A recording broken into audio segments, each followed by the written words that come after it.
आज वारंगुशीच्या ग्रामस्थांच्या वतीने दारू व गांजा विक्रीच्या संदर्भात एक रास्ता रोको आंदोलनाचा इशारा छेडण्यात आलेला आहे। तर चला जाऊया आपण या ठिकाणाला प्रत्यक्ष भेट देण्यासाठी। परंतु दारी टाकल्यात। मी शासनाला एक विनंती करतो आजच्या माध्यमातून का राजूर विभागामध्ये 70 ते 80 गाव आहेत आणि एक साधा एपीआय एका गावाला दिलेला आहे, त्याच्या हाताखाली स्टाफ दिलेला आहे आणि राजूरच्या ठिकाणी जे पीआय आहेत ते 70 ते 80 गावांचा कारभार पाहतात। तरी राजूर विभागामध्ये राजूर पोलीस स्टेशनला पीआयची गरज आहे। एक पीआय द्या आम्हाला राजूरला, अशी आम्ही ग्रामस्थांचे सर्व आदिवासी भागाच्या वतीने मागणी करतोय की आम्हाला एक पीआय द्या। पीआय जर दिला तर आमच्या गावातले अवैध धंदे जे इथं कर्मचारी कमी पडतायत ते आम्हाला व्यवस्थित आणि योग्य सहकार्याने काम करतील असे कर्मचारी द्या, अधिकारी द्या, असे मी सर्व वारंगशी ग्रामस्थ होते आदिवासी विभागाच्या वतीने मागणी करतो का राजूर पोलीस स्टेशनला पीआयचा दर्जा द्या। दर्जा देऊन आम्हाला पीआय द्या तिथं आणि न्याय द्या। यापुढे कोणत्याही प्रकारची दारू विक्री किंवा गांजा विक्री गावात होणार नाही याची आम्हाला लेखी आम्ही प्रशासनाने महसूल विभाग असेल, पोलीस डिपार्टमेंट असेल, एक्साइज डिपार्टमेंट असेल यांनी आम्हाला लेखी स्वरूपात आंदोलनाला येऊन लेखी स्वरूपात आम्हाला निवेदन द्यावं का यापुढे कोणत्याही प्रकारची दारू विक्री होणार नाही, गांजा विक्री होणार नाही। यासाठी त्यांनी आम्हाला आंदोलनाला सामोरे येऊन आश्वासन द्यावं असे मी सर्व ग्रामस्थांनी विनंती करतो। आणि जे टुरिस्ट आहेत, जे जाणारे येणारे आहेत त्यांनी पण आम्हाला सहकार्य करावं का जे आंदोलन चाललं हे एका गावासाठी नाही, हे सर्व महाराष्ट्रातल्या अवैध धंद्यांसाठी चालू आहे हे पण त्यांनी लक्षात ठेवावं का फक्त वारंगीसाठी नाहीये, हे महाराष्ट्राचे जिथे जिथे धंदे आहेत अवैध धंदे चालू आहेत, म्हातारा जुगार चालू आहे, यासाठी एक वारंगीतून म्हणजे आद्य क्रांतिकारक वीर राघोजी भांगरे यांच्या कर्मभूमीतून पहिल्यांदा आंदोलन करत आहोत दारूच्या विरोधात। त्यासाठी आपण सर्व टुरिस्ट जे आहेत त्यांनी आम्हाला सहकार्य करावं असे मी ग्रामस्थांच्या वतीने त्यांना विनंती करतो आणि आम्हाला सहकार्य करा। दारूबंदी दारूबंदी आणि हे अभिनव म्हणजे भारतातील जागरूकतेचं आणि इतक्या रिमोट एरियातील इतक्या आदिवासी भागातील लोक यांना या समस्येची जी जाणीव आहे त्याचं एक प्रतीक की तसं पाहिलंच की शहरातील लोकांना जास्त सुशिक्षित लोक शहरात असतात, त्यांनी अशा समस्यांवर मात करायला समोर यायला पाहिजे। आणि आमचे हे लोक जे आहेत यांना निश्चितच जे भांगरे साहेब आहेत या गावातील सर्व आपले रहिवासी आहेत यांचं मी मनपूर्वक अभिनंदन करतो की यांनी ही एक प्रकारे ही एक चळवळ सुरू केलेली आहे। ही आहे हे सर्व समाजाला म्हणजे हे ध्वस्त करणारी बाब आहे। मी स्वतः एक कवी आहे, मी दारूबंदीवर तर लिहिलं नाही पण मी गुटख्यावर सुद्धा लिहिलेलं आहे की जे आहेत ना गुटख्यासनं दुनिया महाजार जाती, कित्येक न मागे हाय लागेल शेदाती, सांगस मी खरं ऐकील बरं लावू नको हाय दाती, एकदा जर हाय दाती तुलाई समजिल थोबा बिगळना, ओ भाऊ भाऊ समजिल थोबा बिगळना, गोटशे खरी गोटशे खरी गोटशे खरी गुटक्याला दी दे झटका, गुटक्याला दी दे झटका, नाही ते धिटा की तुले तो फटका रे भाऊ फटका। हा फटका जो आहे तो जसं गुटखा देतो त्याच्यापेक्षा जास्त फटका ही दारू देते। म्हणून सर्व ह्या माझ्या आई ताया बहिणी आणि यांचं जे आहेत ना बघा हे व्यसन कसं असतं की हे न कळत लागतं। हे कुठेतरी आपण प्रवासात जातो, माझा एक मित्र तो शिरपूरला कंडक्टर होता, तो ब्राह्मण समाजाचा हो, अत्यंत सात्विक पुरुष आहे, परंतु एसटीत लागला कंडक्टर म्हणून लागला, तिथे ड्रायव्हर लोकांची सोबत आली आणि तो पिण्यात गेला। आणि हे म्हणजे हे याचं जे आहेत ना आता बघा आमच्या लहानपणात फक्त धूम्रपान करणे नुकसानदायक आहे, हानिकारक आहे फक्त इतकंच लिहिलं जायचं। आता तर इतक्या मोठमोठ्या स्वरूपात त्यांचे फोटो लिहून सुद्धा लोकांच्या मनावर त्याचा परिणाम होत नाही, कारण हे जे काही हे आपले सिरियल्स असतात हे आपले हिरो असतात तो शाहरुख असो की कोणी असो, ते सर्व सिगरेटचं आणि हे जे दारूचं जे काही म्हणजे हे गुणगान करतात, हे आपल्या सिरियल सुरू असतात, हे कुठेतरी आपल्या मनावर, मुलांच्या मनावर त्यांचा परिणाम होतो आणि मुलं त्याच्या आहारी जातात. म्हणून आपल्या लोकांनी एक सण पण असतो आपल्याकडे, जेव्हा तो सण अक्षय तृतीया, फॉर एक्झाम्पल मी पण ग्रामीण भागातला आहे, अक्षय तृतीया आली म्हणजे कुठेतरी थोडी मोकळीक असते, म्हणजे पत्ते कुटायला थोडी मोकळीक असते, थोडीफार घ्यायला थोडी, आणि अशी सुरुवात कुठेतरी थांबवायला पाहिजे. म्हणजे हा जो कार्यक्रम आहे तुम्ही तशा प्रसंगांवर म्हणजे आयोजित करा. मी अत्यंत मनापासून सर्वांचं आभार व्यक्त करतो, अभिनंदन करतो. आणि यांनी जे काही मागण्या केलेल्या आहेत तर सरकारने त्याच्यावर गांभीर्याने विचार करून त्याबाबत निर्णय घ्यावा. कारण ही एक चळवळ आहे, ही सुरुवात कुठेही बघा, हे लहानशा गावातनं झालेली ही चळवळ.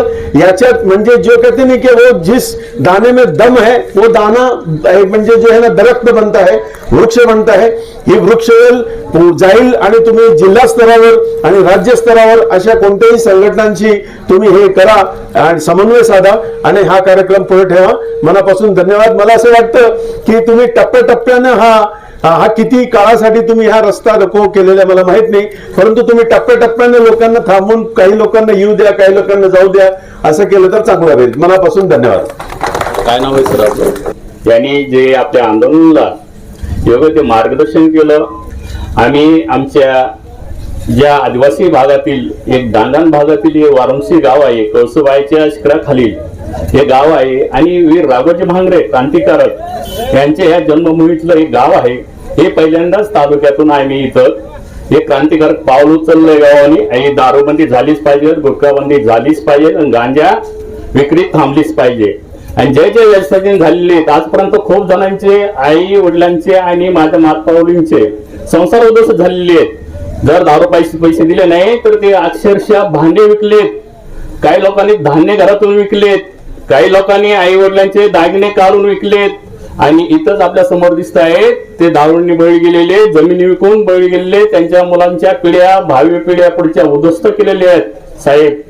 आणि शासनाला ही कधीच जाग येणार ते शासन जर डोळे झाकायची आणि मांजरासारखं दूध पिऊन आणि जर आपल्या शांत पावलांनी जे काही असेल, आता मला पुढे बोलायचं नाही, ते थांबवावं होते नाही. आणि दूध पितानी मांजराला वाटते, कोणी बघत नाही, पण सर्व जग बघतंय. पोलीस शासनाला आणि आमच्या एक्साईज डिपार्टमेंटला विनंती आहे का आपण डोळे झाकून दूध पिऊ नका. आता जनता उघड्यावर आलेली आहे, आमच्या आई माऊलींचे संसार उघड्यावर गेलेत. आणि माझ्या अगोदर जे होते माझे मित्र, काही माझे वर्ग मित्र होते, माझ्या बरोबर काम करणारे होते, ते गेल्या 10 वर्षापासून या दारूच्या व्यसनाधीन होऊन ते स्वर्गवासी झालेले आहेत. यांना कारणीभूत फक्त नुसतं दारू विक्रेता नाहीये, तर प्रशासन पूर्ण त्याला कारणीभूत आहे. प्रशासनाला कळतंय पण वळत नाही अशी भूमिका ते घेत आहे. आणि यासाठी आम्हाला आज रस्त्यावर उतरायची वेळ आणलेली आहे. जे पोलीस प्रशासन असेल, एक्साईज डिपार्टमेंट असेल, त्यांनी आम्हाला लेखी आश्वासन द्यावं का यापुढे कोणत्याही प्रकारची गुटखा, दारू, गांजा ही पूर्ण विक्री बंद होईल असं आश्वासन द्यावं. आणि त्यांच्यावर आतापर्यंत काय केसेस केल्या त्या पण सांगाव्यात. आणि जे दारू विक्रेते असतील, जे 2 नंबर धंदा करणारे असतील, माझ्या वारंशी गावासह माझ्या आदिवासी भागामध्ये चाळीसगाव डांगांमध्ये काय एक क्रांतिकारक पाऊल उचललंय आज वारंशीवाल्यांनी. आज प्रत्येक गावामध्ये ती सुरुवात होणार आहे.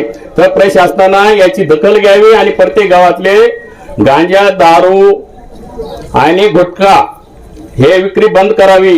कारण आज मी स्वतः डोळे उघडे बघतोय का आपले कॉलेजला गेलेले मुलं, आपले लहान लहान मुलं, जेव्हा आपले 10वीचे मुलं जे नको ते व्यसनाधीन झालेले आहेत आणि व्यसनाधीन होऊन आज त्यांचा बळी गेलेला आहे का कॉलेजमध्ये जे शिकतायत ते तरुण वर्ग व्यसनाच्या आहारी गेलेले आहेत. याच ठिकाणी आपल्यातून उपलब्ध झालेले आमचे सर्व सहकारी ऍडव्होकेट मनकर साहेब, ज्यांनी आज जीवनामध्ये सर्व्हिस करताना त्यांचा जीवनपट असं आहे का सर्व्हिस करताना त्यांनी मुख्याध्यापक उपप्राचार्य पदाचा राजीनामा देऊन जनतेसाठी, दारू चळवळीसाठी ते रस्त्यावर उतरलेत आणि ते जनतेसाठी चांगलं काम करतायत. त्यांचं सर्वांनी टाळ्या वाजत करा का ते आपल्या आंदोलनाच्या दिशेला, आंदोलनाच्या सर्व बहुसंख्य आंदोलकांना योग्य ते मार्गदर्शन करतील अशी मी त्यांना विनंती करतो.